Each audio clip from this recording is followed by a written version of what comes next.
అంటే చదువుకున్న ఎస్ఐ కావాలి, అచ్చుబెట్టే ఎస్ఐ కావాలి, గెలిపించే ఎస్ఐ కావాలి. కానీ ఎస్సీకి ఎమ్మెల్యేకి మాత్రం అధికారులు మాత్రం ఇవ్వకూడదు. ఆ ఎస్సీ ఎమ్మెల్యే తొక్కేయాలి. ఏం న్యాయం? ఇది కరెక్టా?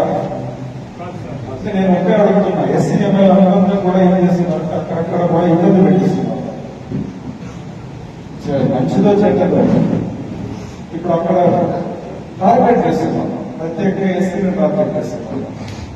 ఇది కరెక్ట్ కాదని విలేకరులు కూడా నేను పక్షపాతం లేకుండా మంచిగా రాయాలని.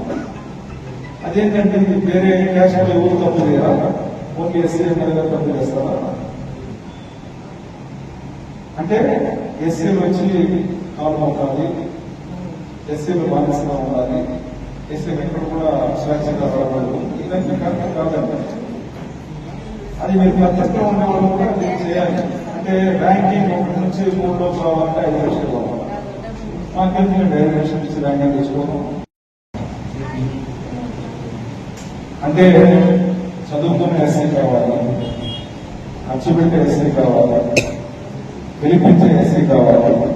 కానీ ఎస్సీకి ఎమ్మెల్యేకి మాత్రం అధికారులు మాత్రం ఇవ్వకూడదు. ఆ ఎస్సీ ఎమ్మెల్యే తొక్కేయాలి. ఏం న్యాయం? ఇది కరెక్టా? నేను ఒకే అడుగుతున్నా, ఎస్సీ ఎమ్మెల్యే అందరూ కూడా ఏం చేస్తున్నారు? అక్కడక్కడ కూడా ఇబ్బంది పెట్టిస్తున్నారు.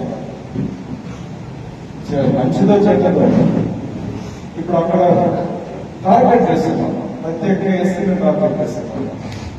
ఇది కరెక్ట్ కాదని విలేకరులు కూడా నేను పక్షపాతం లేకుండా మంచిగా రాయాలని. అదేంటంటే వేరే క్యాస్ట్ ఎవరు తప్పు చేయరా? ఓన్లీ ఎస్సీ ఎమ్మెల్యే తప్పు చేస్తారా?